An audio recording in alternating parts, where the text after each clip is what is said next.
Do you also oftenly worried about your parents or your loved ones by looking at such a tremendous increasing case in the society of cardiovascular disease? Then welcome. This podcast is meant for you. Here, myself, Dr. Rishabh, welcomes you to the podcast of Ayurveda Reimagined, where ancient science amalgamates with the modern recent advancements. So आज इसी विषय पर हमारे साथ चर्चा करने जुड़े हैं doctor Abhishek Kahar. Sir is an allopathic person, an intensivist, and having a wide experience in the critical care unit. Hello, myself Dr. Abhishek Kahar, working as a physician and intensivist at Kaushalya Hospital, Vadodara, RV Desai Road, Vadodara, and Jeevandeep Hospital, Nandesari, Baroda, and as a chief intensivist in Spinetics Hospital, Akota. So, I am working as a chief intensivist from many years, and we have received a lot many young patients having cardiovascular diseases, and recently the numbers have gone up like by miles. So Okay. Sir actually मतलब आज देखा जाए तो if we look back in the time 20-30 साल पहले अगर देखा जाए तो कार्डियोवैस्कुलर डिजीज इतने कॉमन नहीं थे सोसाइटी में. But recently after specifically after Covid जो अचानक इतना राइज हुआ है उसके पीछे क्या रीज़न हो सकता है? ये बोलना तो गलत होगा कि उस टाइम पे कॉमन नहीं थे 20-30 साल पहले, और सिर्फ कोविड के वजह से ही वो राइज हुए हैं. मेरा पर्सनली ये मानना नहीं है कि सिर्फ कोविड के वजह से ही वो राइज हुए हैं.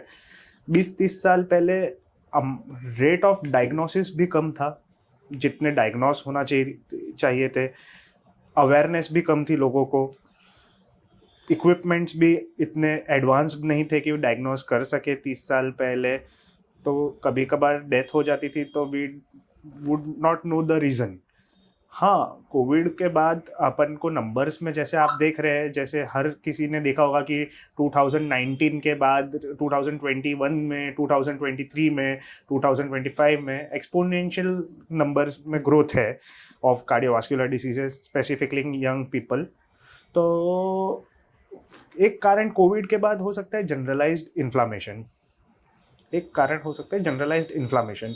कोविड वायरस सिर्फ ऐसा नहीं था कि लंग्स खराब कर रहा है या सिर्फ न्यूमोनिया कर रहा है. उस टाइम पे एक जनरलाइज्ड इन्फ्लामेटरी स्टेट मीन्स एक जनरलाइज बॉडी में हर ऑर्गन में जनरलाइज्ड इन्फ्लामेशन हुआ था उस टाइम पे. कोविड, जिसको भी कोविड हुआ, और हम मान के चलेंगे कि ऑलमोस्ट सबको ही कोविड हुआ था. किसी का डायग्नोस हुआ, किसी का नहीं हुआ, किसी को ज़्यादा सिम्टम्स आए, किसी को कम सिम्टम्स आए, किसी को सिम्टम्स आए ही नहीं. But almost everybody got in contact with that virus in some form, at least in India. So this inflammation can be one reason which has led to inflammation of your vessels, your heart, your arteries, your everything, and this can be one reason.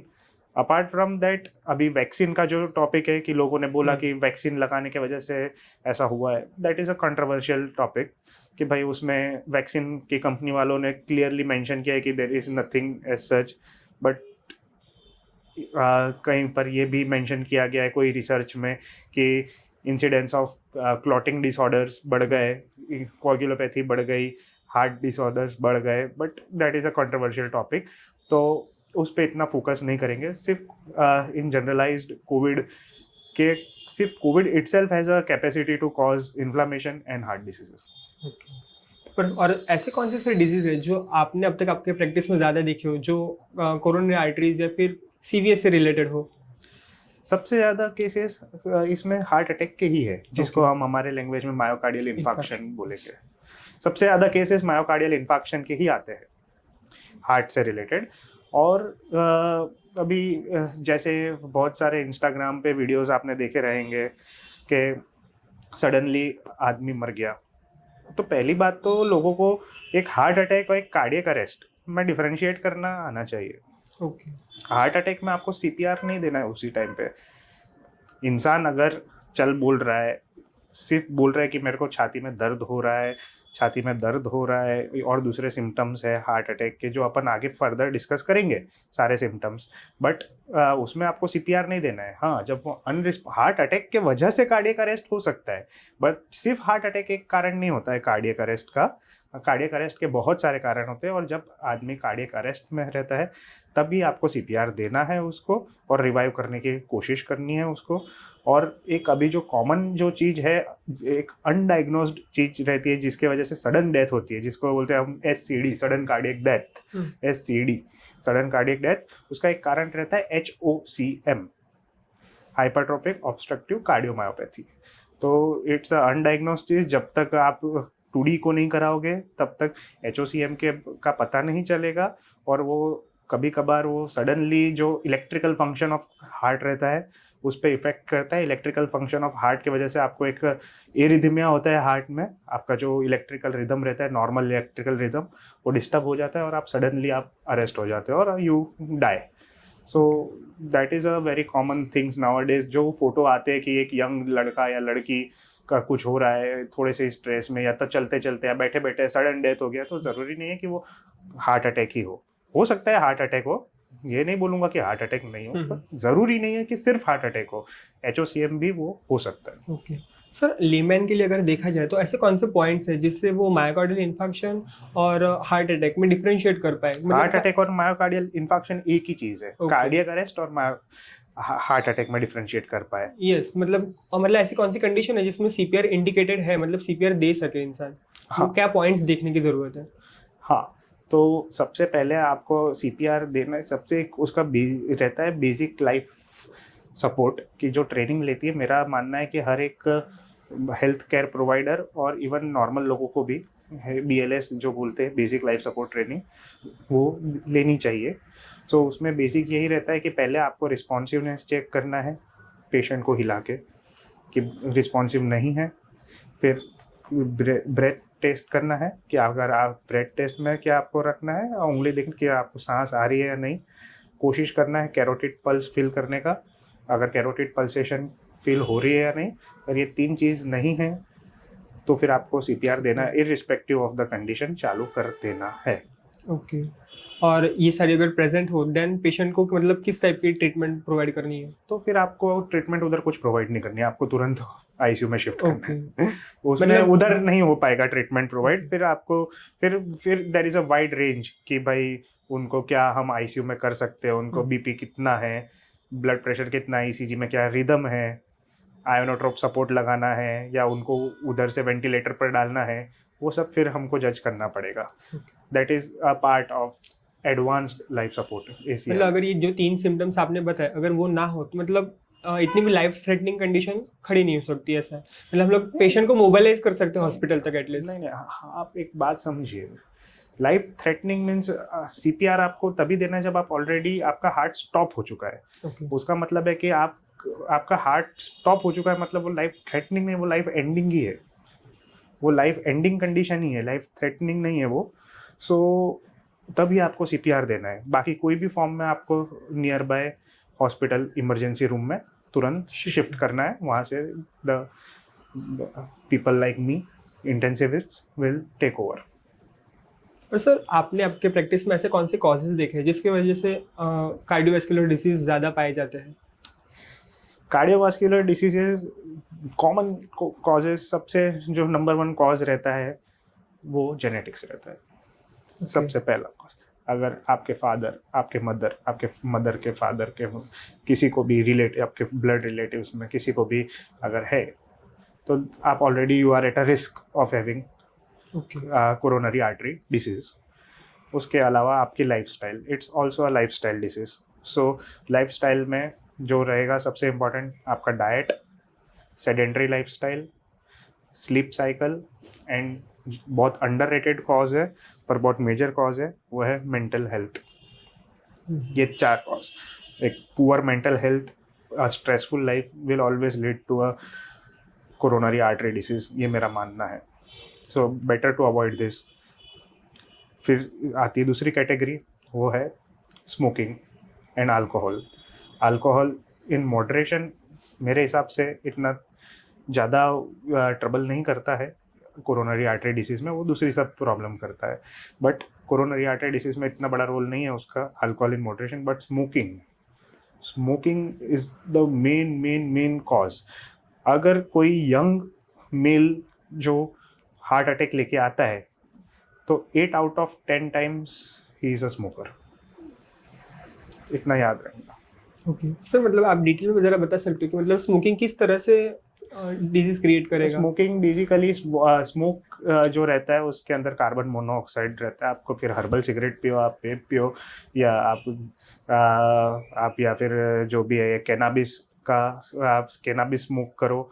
जो लोगों को लगता है कि गांजा cannabis medicinal properties है, health है, उससे कोई फर्क नहीं पड़ता। वो सब basically it's a complete inflammatory procedure. वो आपके आर्टरीज को इन्फ्लाम कर देता है, बेसिकली आर्टरीज को डैमेज कर देता है। इंटरनल कार्बन मोनोऑक्साइड, कोई भी फॉर्म ऑफ धुआं, इवन जो पेट्रोल गाड़ी से निकलता है वो धुआं भी ज़्यादा अमाउंट में, या कुछ लेडीज़ जो रहते हैं वो चूल्हा फूकते हैं खाना बनाने के लिए, वो अमाउंट में सब कुछ आर्टरीज को डैमेज करता है। आर्टरीज को डैमेज करेगा तो भगवान ने अगर ये यहाँ पर डैमेज हुआ है तो उसके लिए एक नेचुरल सिस्टम ऊपर वाले ने बनाया है कि वहाँ के प्लेटलेट्स क्लॉक करेंगे वहाँ पर साथ में। तो वहाँ प्लेटलेट्स क्लॉक करते हैं, आपका ब्लड का विस्कोसिटी भी बढ़ा देता है स्मोकिंग। तो कोएगुलेशन का मतलब जो क्लॉट बनने का जो चांसेस रहते हैं वो भी बढ़ जाता है। तो फिर अगर वो हार्ट में और आर्टरी में क्लॉट बन गया और कम्प्लीटली ब्लॉक हो गई तो हार्ट अटैक आता है। अगर ब्रेन में बन गया तो ब्रेन स्ट्रोक होता है। ओके। और फिर सर ऐसा भी देखा जाता है कि ऐसे केसेस में बहुत बार मतलब हेमरेज भी हो जाता है। तो मतलब ये ब्रेन स्ट्रोक हेमरेज ये बात समझो, आप जब स्मोक कर रहे हैं तो आपका एवरेज हार्ट रेट बहुत ही ज़्यादा इंक्रीज्ड रहता है टोबैको और निकोटिन के वजह से। मतलब आप किसी भी प्रकार का व्यसन कर रहे हो तो उसमें इन्फ्लेमेशन होना तय ही है। इन्फ्लामेशन तो ठीक है, इसमें तो डायरेक्टली आपका हार्ट रेट, क्योंकि निकोटिन जो रहता है वो आपका आर्टरीज को स्पाज्म भी करता है और आपका हार्ट रेट भी बढ़ाता है। जो आपको फील गुड फैक्टर रहता है स्मोकिंग में, जिसके वजह से लोग करते हैं, जो फील गुड फैक्टर रहता है वो इन्हीं कारणों की वजह से रहता है, निकोटिन की वजह से। सो निकोटिन की वजह से वो हार्ट रेट तो बढ़ता ही बढ़ता है, साथ में वो वेसल कंस्ट्रिक्ट भी होते हैं।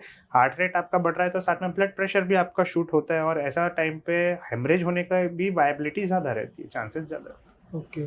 और सर बहुत सारे केसेस में ऐसा भी देखने मिलता है कि एक पेशेंट है, किसी को अंडरलाइन कोई और डिजीज है, for example CKD, otherwise liver cirrhosis है, उसमें भी हार्ट रेट मतलब कार्डियोवैस्कुलर डिजीज होने के चांसेस ज़्यादा होते हैं। 100% जो भी क्रॉनिक किडनी डिसीज के पेशेंट्स रहते हैं और जो भी डायबिटीज़ के पेशेंट्स रहते हैं वो ऑलमोस्ट सेम मैकेनिज्म। डायबिटीज़ भी is a inflammatory condition of body. It's a inflammatory condition और इट्स अ इम्यूनोसप्रेस्ड कंडीशन। उसमें भी सेम चीज़ रहता है कि आपके vessels are now more viable, more damaged, और इस वजह से आपको हार्ट अटैक आने का चांस, मायोकार्डियल इन्फेक्शन का चांस बहुत बढ़ जाता है। तो सीकेडी का भी सेम कॉन्सेप्ट है। It's a chronic disease. Any chronic disease will make you more vulnerable to myocardial infection और हार्ट अटैक। ओके। और सर जैसे आपने बताया कि आजकल लाइफस्टाइल भी चेंज होती जा रही है, तो मतलब लाइफस्टाइल से क्या लेना देना है, मतलब सीकेडी कोरोनरी आर्टरी डिजीज का मतलब लाइफस्टाइल से आपको, अब अगर आप सो नहीं रहे हो, सब कॉमन एग्जांपल देता हूँ मैं, if you are sleep deprived हो तभी भी आपका ब्लड प्रेशर और हार्ट रेट दोनों हाई रहता है। ओके। साथ में जो इन्फ्लामेशन, जो उसके अलावा जो दूसरे एंजाइम्स, हार्मोन्स रिलीज होते हैं, जैसे कैटेकोलामाइंस हम हमारे लैंग्वेज में बोलते हैं, एड्रेनालिन वगैरह, वो सब तो होते ही होते हैं। वो सब स्ट्रेस में भी रहते हैं।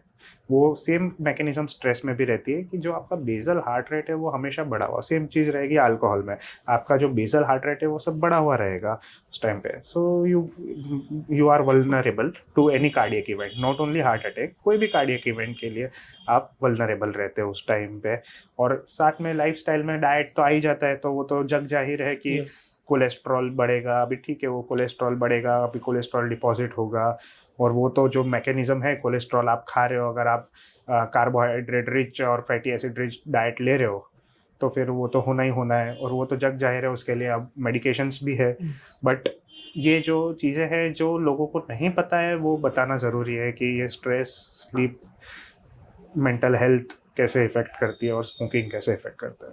भी सर आपने बोला मेंटल हेल्थ, तो एक्चुअली देखा जाए तो आयुर्वेद में भी ऐसा रेफरेंस मिलता है कि जिसकी अगर मेंटल हेल्थ सही नहीं है उसका इफेक्ट आपको हार्ट पे जरूर देखने मिलेगा। मेंटल हेल्थ अभी once you are not happy, मतलब आप सैड है और once you are under some mental stress, so आपके बॉडी में एक तो कैटेकोलामाइंस का रिलीज बहुत ज़्यादा रहता है जो नेगेटिव हॉर्मोन्स जिसको बोलते हैं हम, और वो रिलीज के कारण आपको जब आप घबरा जाते हैं तो क्या होता है आपने देखा होगा आपकी दिल का धड़कन बढ़ जाती है, सेम मैकेनिज्म रहता है और इस वजह से you are very vulnerable to any cardiac diseases. और इवन लाइक उसमें अगर आप डायरेक्टली हार्ट अटैक नहीं बट उसमें एक प्लाक रप्चर जो बोलते हैं हम कि हार्ट अटैक आने का कारण रहता है कि एक प्लेटलेट्स का और लिपिड का मतलब कोलेस्ट्रॉल का एक आर्टरी में प्लाक जमा हो गया है, सपोज वो 60% 50% आर्टरी को ब्लॉक कर रहा है और वो प्लाक रप्चर होता है, तब जब रप्चर होता है तो वो आर्टरी 100% ब्लॉक हो जाती है। जब वो पूरा लिपिड रिच और प्लेटलेट रिच प्लाक रप्चर हुआ तो पूरी 100% आर्टरी ब्लॉक हो जाती है और उसको हार्ट अटैक बोलते हैं। जब ऐसा होता है तभी भी ये भी एक बहुत बड़ा मेंटल स्ट्रेस एक बहुत बड़ा फैक्टर है जो प्लाक रप्चर में हेल्प करता है। तो इस वजह से इट्स वेरी डेंजरस। पिक्चर जैसा नहीं होता है कि भाई एक न्यूज़ सुन ली और ऐसा नहीं होता, बट ठीक है। और सर जनरली आजकल कार्डियक फेलियर के पेशेंट्स बहुत सारे देखने को मिलते हैं और मोस्ट कॉमनली ये ज़्यादा सीकेडी के जो पेशेंट्स होते हैं उनमें ज़्यादा देखने को मिलता है। इसका रीज़न सीकेडी के patients, there is a very direct link between kidney and heart. अभी कार्डियक पेशेंट्स में फ्लूइड ओवरलोड होने का चांसेस जिसमें सीकेडी एक बहुत बड़ा रोल प्ले करता है। ऑब्वियसली आपका सीकेडी के कारण कभी सीकेडी में मैक्सिमम केसेस में यूरिन आउटपुट आपका कम रहता है, कुछ अर्ली स्टेजेस पे ऐसा कम नहीं भी रहता है, बट अगर आपका यूरिन आउटपुट कम है तो फिर वो ऑब्वियस बात है कि अगर आप फ्लूइड ज़्यादा लेंगे तो जो हार्ट का प्रीलोड है वो इंक्रीज़ होगा तो हार्ट फेलियर का चांसेस बहुत बढ़ जाता है, जिसको हम फ्लूइड ओवरलोड के कारण हार्ट फेलियर बोलते हैं, वो भी बढ़ जाता है। सीकेडी के कारण एक वो क्रॉनिक डिसीज़ है तो फिर आपको एनीमिया रहने के भी हाई चांसेस रहते हैं।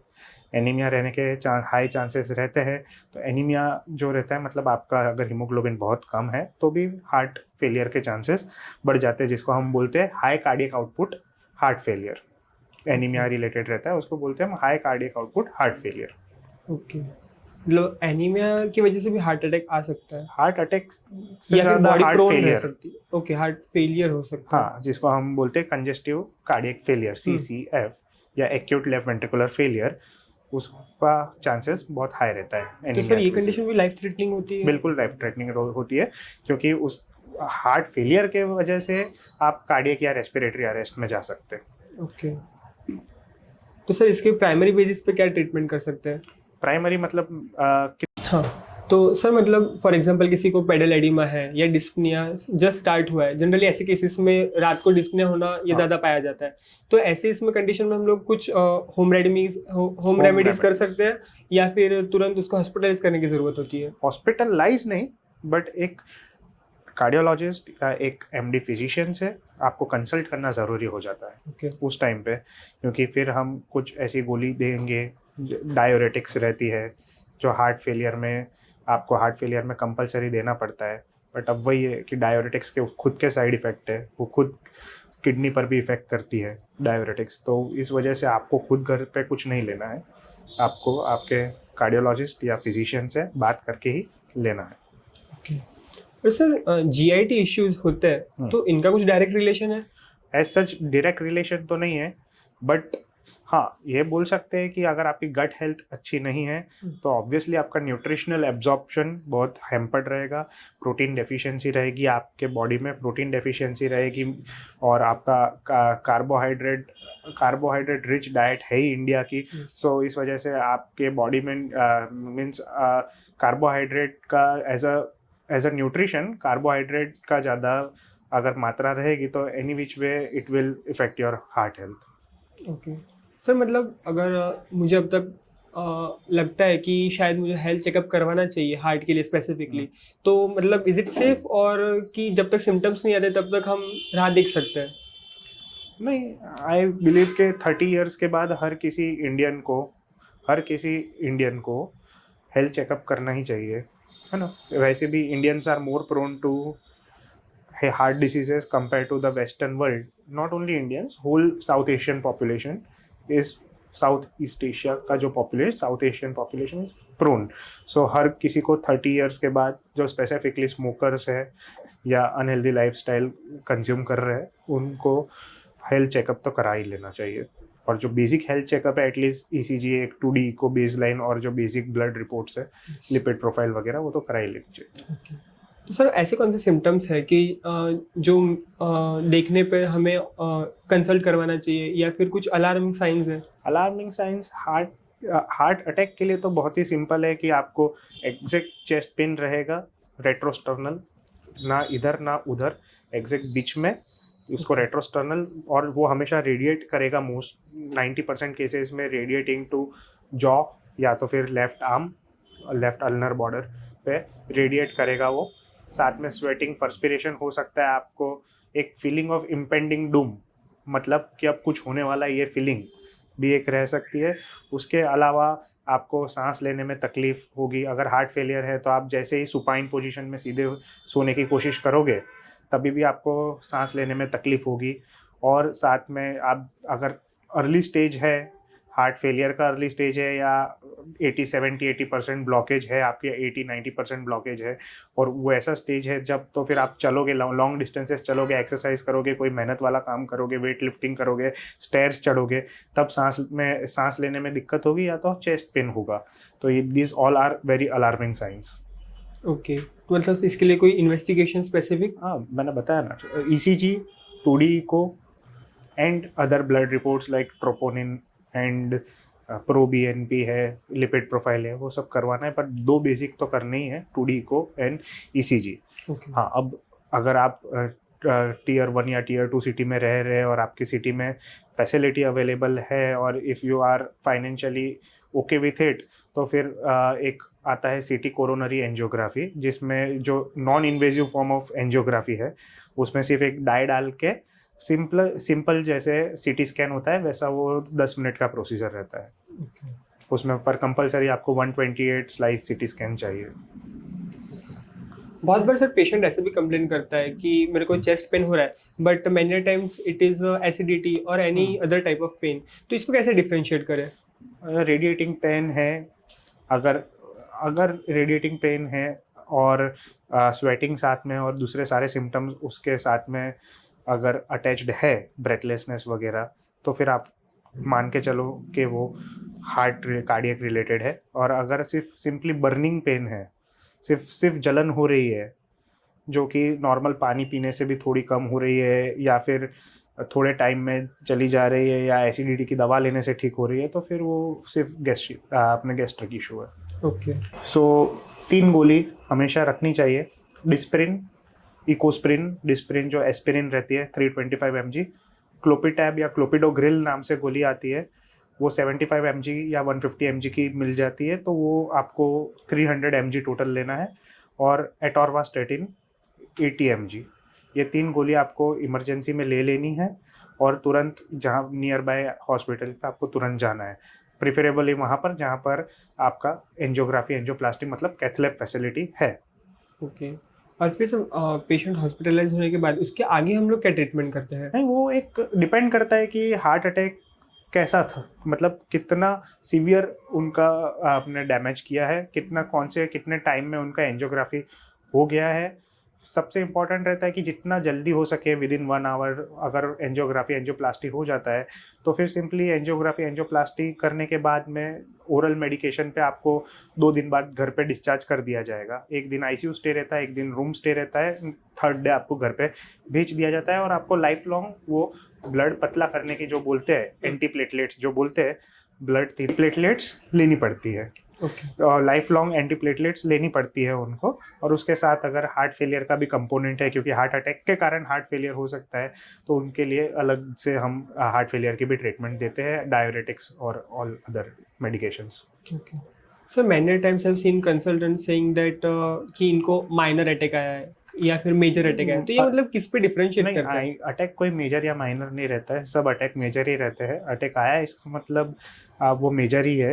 हाँ, बट उसमें अगर cardiologist of point of view या हमारे पॉइंट ऑफ व्यू से देखा जाए तो अगर left anterior descending artery LAD blocked है तो हम ये मानते हैं कि वो थोड़ा ज़्यादा सीरियस रहता है कंपेयर टू कोई दूसरी आर्टरी है, एलसीएक्स है या आरसी है तो उससे ज़्यादा डेंजर रहता है एलएडी में अटैक, एलएडी में क्लॉट होना। सो इस वजह से वो मेजर या माइनर बोलते हैं और डिपेंड करता है कि आपका पंपिंग कितना रिड्यूस हुआ है।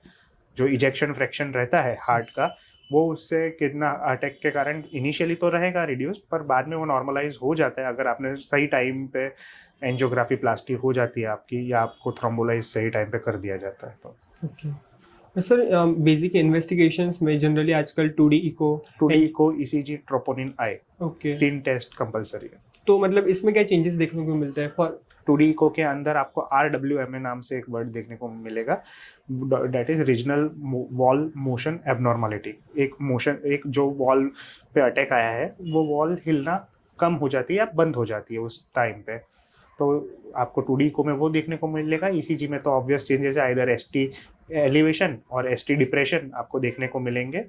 और अपार्ट फ्रॉम दैट ट्रोपोनिन, अगर अटैक को 6 घंटे हो चुके हैं तो फिर ट्रोपोनिन भी आपका राइज होगा। Okay, so troponin is a marker. हाँ, इट्स अ ब्लड मार्कर जो कि जनरली 4 से 6 घंटे के बाद राइज होना शुरू होता है और 7 डेज तक वो राइज रहता है। ओके, और सर सर्जिकल इंटरवेंशन क्या किए जाते हैं इसके लिए? अगर एंजियोग्राफी के बाद जनरली अगर उनको ऐसा लगता है कि all the 3 vessels are blocked और कॉम्प्लिकेटेड है एंजियोप्लास्टी करना या कैल्शियम स्कोर कैल्शियम ज़्यादा है तो फिर दे प्रिफर कि भाई बाईपास करना चाहिए। वो कार्डियोलॉजिस्ट डिसाइड करता है on the basis of angiography, तो फिर आप बाईपास सर्जरी करा सकते हैं। और अभी मिनिमल इन्वेजिव बाईपास सर्जरी भी आ गया है हर सिटी में, सो वो भी करा सकते हैं, बट जो कन्वेंशनल बाईपास है उसके भी रिजल्ट्स बढ़िया है।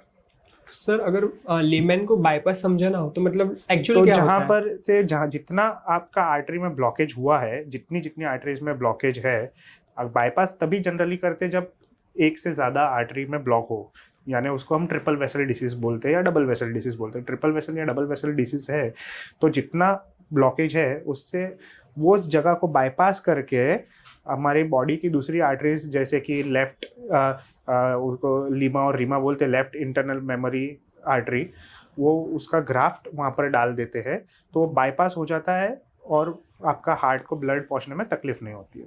ओके, और जनरली एंजियोग्राफी और एंजियोप्लास्टी ये दो ज़्यादा वर्ड्स सोसाइटी में सुनने को एंजियोग्राफी मिलते हैं। Is a diagnostic procedure. Okay, graphy में सिर्फ डाल के देखते हैं कि कितना ब्लॉक हुआ है या क्या, और स्टेंट अगर डाल रहे हैं तो उसको प्लास्टी बोलते हैं।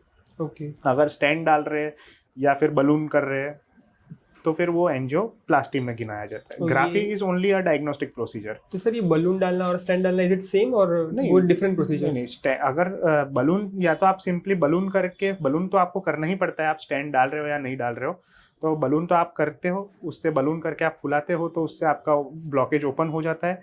फिर वो उस चीज़ को उसी जगह पे मेंटेन रखने के लिए अगर कार्डियोलॉजिस्ट को लगता है तो फिर वो स्टेंट डालता है। ओके, और स्टेंट को भी थोड़ा सा एक्सपांड करने के लिए आपको बलून तो फुलाना ही पड़ता है। Okay, okay. और सर प्रोग्नोसिस क्या होता है जनरली? बहुत बढ़िया रहता है प्रोग्नोसिस, अगर सब कुछ टाइम पे हुआ है और अगर आदमी ने अपनी लाइफस्टाइल सुधार ली, सारे फैक्टर्स चेंज कर लिए, और सबसे इम्पोर्टेंट अगर वो time to time prescribed medicine ले रहे हैं तो फिर उसका prognosis is very good. He can live a normal life to a normal age. Okay, कुछ कॉम्प्लिकेशंस जनरली पाए जाते हैं क्या? हो सकते हैं कॉम्प्लिकेशंस, अभी इतना अगर मेजर अगर आपको इलनेस है, अगर हार्ट अटैक आया है, सो कॉम्प्लिकेशंस तो उसमें हो ही सकते हैं।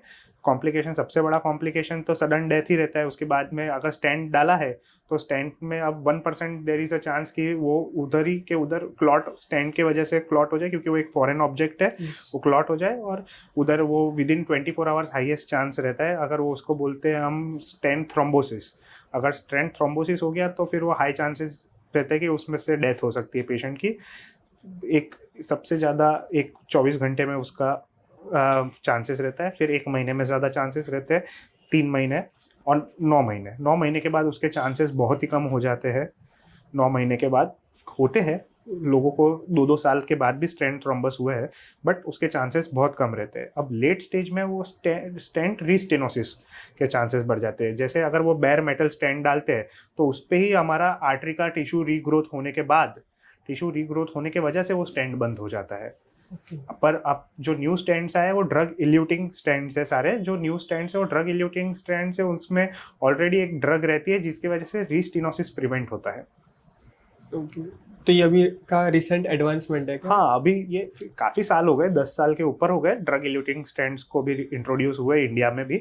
सो अभी मेजरली सब लोग ड्रग इल्यूटिंग स्टेंट्स ही यूज़ करते हैं। ओके, और कोई मतलब रिसेंट एडवांसमेंट इन्वेस्टिगेशन अदरवाइज या फिर ट्रीटमेंट प्रोटोकॉल में हुआ हो? नहीं, ये बेसिक अभी इतना ट्रीटमेंट प्रोटोकॉल में यही है। अभी थ्रोम्बोसक्शन भी अब कर सकते हैं अगर सिर्फ सिंपल थ्रोम्बस है और बहुत बड़ा कोई वहाँ पर प्लाक या नैरोइंग नहीं है आर्टरी की, तो सिंपली आप थ्रोम्बस को सक कर सकते हैं। और एक नया बायोडिग्रेडेबल स्टेंट्स आया है जो एक बार डाल दिया, अगर यंग पेशेंट है आपने डाल दिया तो फिर वो कुछ साल में खुद ही वो डिग्रेड बॉडी में डिग्रेड हो जाते हैं और आप फिर तब एंटीप्लेटलेट्स बंद या कम कर सकते हैं। ओके, आपके हिसाब से कुछ आप टिप्स देना चाहेंगे कि जिसकी वजह से ये कार्डियोवैस्कुलर डिजीज हम प्रिवेंट कर सके? या श्योर। पहले तो always don't stay in a sedentary lifestyle, always stay active. आपको हार्ट को काम कराते रहना है, सो हार्ट आपका स्ट्रांग होते रहेगा। प्रोटीन रिच खाना खाइए, कार्बोहाइड्रेट कम होना चाहिए खाने में, प्रोटीन की मात्रा ज़्यादा होनी चाहिए खाने में। और stay away from any form of smoking, alcohol in moderation, and always try to stay happy. जितने आप हैप्पी रहोगे उतना हार्ट डिसीजेस, कोई भी form of diseases will be away from you. Okay sir, जैसे आपने बताया कि एक्सरसाइज भी करनी जरूरी है, बट आजकल जो जिम जाने वाले लोग हैं उनमें भी कार्डियोवैस्कुलर डिजीज के और अटैक्स के ज़्यादा देखने को मिल रहा है रेशियो। नहीं, वो जिम जाने वाले लोगों की संख्या बढ़ गई है और वहाँ पर जिम जाने वालों की संख्या बढ़ गई है और वीडियो उतारने वालों की संख्या बढ़ गई है। इसके लिए वो पहले भी होता था, ऐसा नहीं है कि अभी हो रहा है। Okay, so thank you sir for your insightful talk.